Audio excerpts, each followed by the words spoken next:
Hey friends, welcome to my channel. I'm Gina.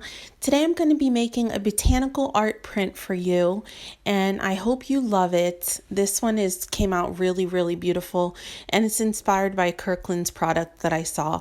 So hope you like it. Let's jump right in. Okay, so we are using a Dollar Tree Easter sign that I had a couple left over of. And I'm just flipping it around to show you because I already took the staples and everything out of this one. Dollar Tree rub-on transfers and the Tumbling Tower blocks game from Dollar Tree. So this is all Dollar Tree products. And I'm using Waverly chalk paint in white. And the first thing we're going to do is you're going to prep your sign by taking out any of the hardware that's in it or staples or anything like that. Then we're going to paint the sign and you want to give it 2 coats to make sure that that brown wood underneath is covered up really well.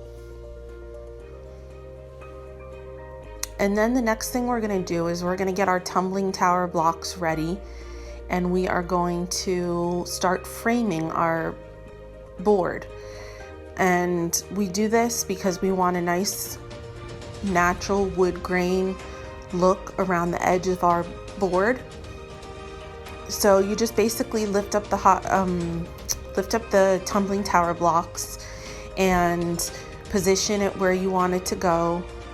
Eye the placement, and it's a good idea to do this out on it first before you start gluing down. And go ahead and glue the Tumbling Tower blocks all the way around this board. And I got this inspiration from Kirkland's. My aunt is doing a botanical bathroom makeover, and so I saw this on Kirkland's and I just thought that they were beautiful. They were like $59.99 up to like $89.99, and I was like, I can create that, so let me make it for you. So that's where my inspiration came from, and I figured I can make this for way less money, and it only cost me $3 to make, so it was a much more affordable project than if I were to buy it at the store. And you're just going ahead and you're gluing your last tumbling block down. And then we're going to add on our rub-ons. And you want to go ahead and cut your rub-ons out so that you have them ready to stick on where you see fit, where they belong. And so there's your finished sign. Now we're going to place our rub-ons on. And I go around with the placement and I play around with it a little bit because I want some ferns on the sides of the wreath, and then I decide to flip the frame over and go ahead and use the other side of it. So you'll see in just a second after I put them down.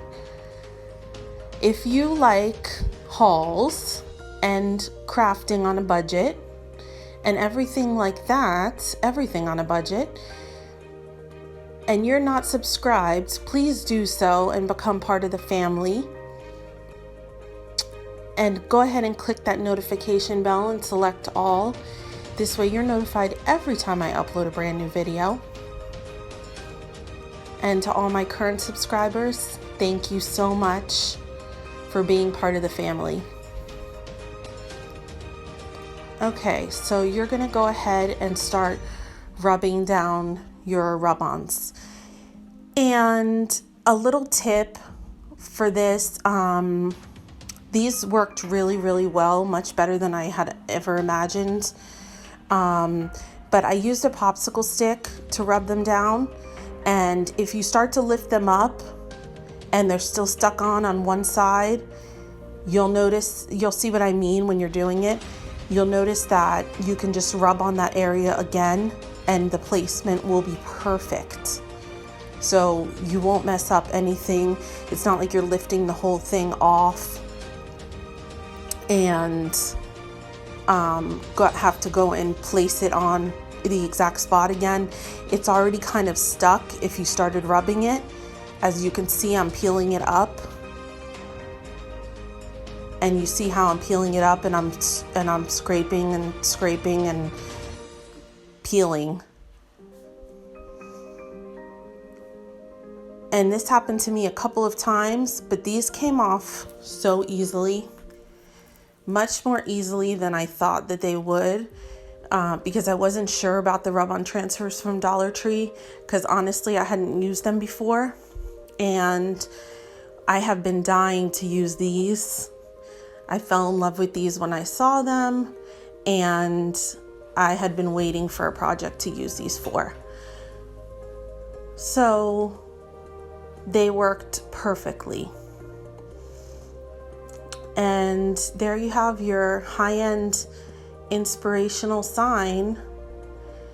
I just love it because it looks airy and light and like a breath of fresh air, and I hope you guys like it, and I will see you next time in my next video. Bye.